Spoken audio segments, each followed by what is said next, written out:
The plain truss shown below is supported by diagonal cables with a diameter of 25 millimeters. If P equals 140 kilonewtons, compute the stress in cable CG. If P equals 140 kilonewtons and the vertical members are double angle with gross area of 4,658 square millimeters, compute the stress in member CH. If the allowable tensile stress of the cable is 150 megapascals, which of the following is the safe load P? Okay, analyze muna natin. Take note sa cross cable sa isang panel, isa lang talaga yung nafa-function dyan. Considering the whole diagram, we will have a vertical reactions on V kasi vertical lang yung force. Although P niyan, we will expect horizontal force component. The force exerted is vertical only, meaning vertical force na din yung reaction. Nasa gitna ang P, through symmetry, paghahatian lang nilang dalawa si P. Meaning, 0.5 of P ito 0.5 of P din. Yan lang yung ating reaction externally. Wala na, unless kung yung force mo is horizontal, meron tong component po din niya. Okay? Ngayon, we will be needing the angle. Tawagin siyang alpha. Considering this right triangle, alpha is arc tangent of opposite side, that's 4, adjacent side is 3. So 53.13 degrees. Let me have the diameter of the cable here, that's 25. Compute the stress in cable CG. Ang stress sa cable is just simple stress. It is only force over area. O kailangan mo ng tensile force sa force CG. Kailangan mo ng tensile force yan para i-divide mo siya lang area with a given diameter. Okay. To do that, para malaman natin kung function ba talaga, as you can see that merong choice na 0, there's a tendency na wala yung force. Gagawin natin, puputulin mo lang yung panel na yan and consider ka lang ng isang section. I will choose the left section. Dito sa top and bottom chord, there are internal forces of the member, GHBC. Our concern are the T-bot. Since the forces top and bottom chord are horizontal, walang ibang sasalo ka-reaction yan. Walang ibang sasalo. Ang sasalo lang yan are the forces of the T-bot. If there is a vertical force here, kailangan pababa. Tama, pababa yung force. Ito, pambaba. Ito rin pababa. Kasi ang goal nitong dalawa is para kontrahin yan. Now, identify anong tension, ano yung cable compression. Iba ang tension palayo sa joint or palayo sa member. Ang compression papunta sa member. Ang CG is tension kasi palayo siya sa member. Ang VH is compression kasi papunta siya sa member. Meaning, ito yung functional cable.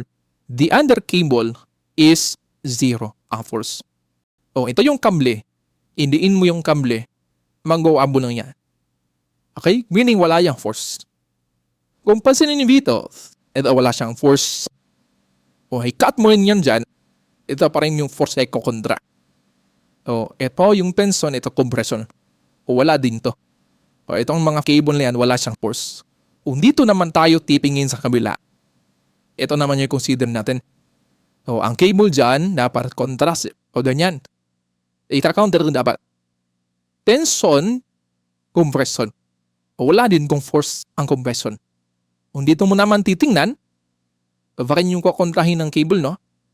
Tension, compression. Wala din to. Itong mga cables na to can be eliminated.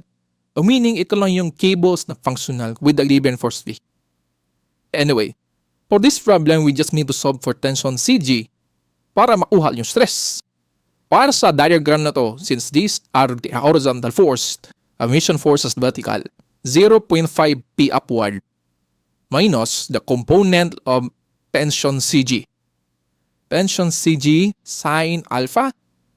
Alpha is 53.13 equals 0.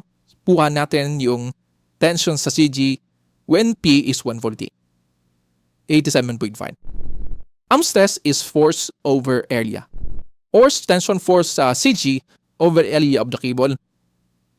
Gawin mong newtons yung force ha. 87,500 newtons. Pi over 4 diameter of the cable. So you have 178.3. Nagatas nga. Okay? Part 2. till P is 140. The vertical members are double angle with gross area or 658. Compute the stress in CH.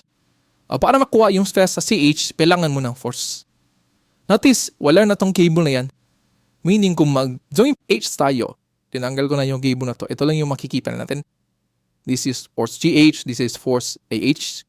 Walang ibang sasalo niyan.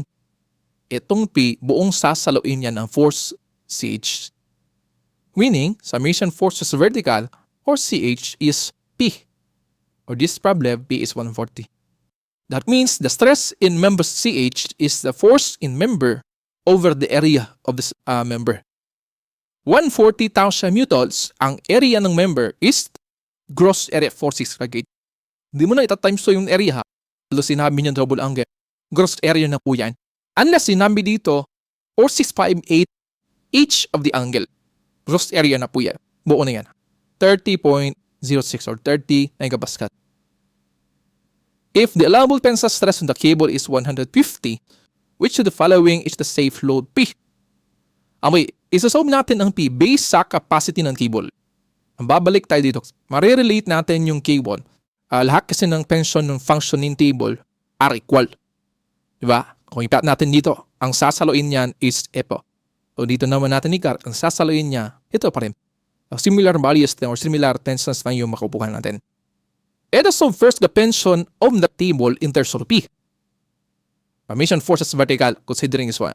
0.5 P minus tension CG sine of alpha 53.13 degrees equals 0. Okay, kung i-transpose natin this becomes like this. Sino yung B5 po natin? I-calculate mo yan, 0.5 over sine 53.13 to get 0.625 in terms of P. Inuha ko muna ang tension sa cable in terms of P. Note the criteria is allowable stress ng table. Kung i-define natin yung stress sa cable, diba, as tension force over area. Dapat daw, ang stress hindi lalagpas ng 150 megapascal. Take note that ang T in terms of P. 0.625 of P. The area ng cable with diameter is then bring down 150. You can have P. Notice inequality. P must be less than or equal to 117.809. Meaning dyan, hindi siya pwedeng lumagpas sa 117. Or, we can call that as maximum P load. Hindi siya pwedeng lalagpas ng 117.8. Hindi siya pwedeng lalagpas sa mas malaking P na ilalagay mo dyan, mag-fail na yung table based allowable stress. So, ang gagawin nyo lang is mag-round down ta sa pinakamalapit na bali. 115 is our safe load.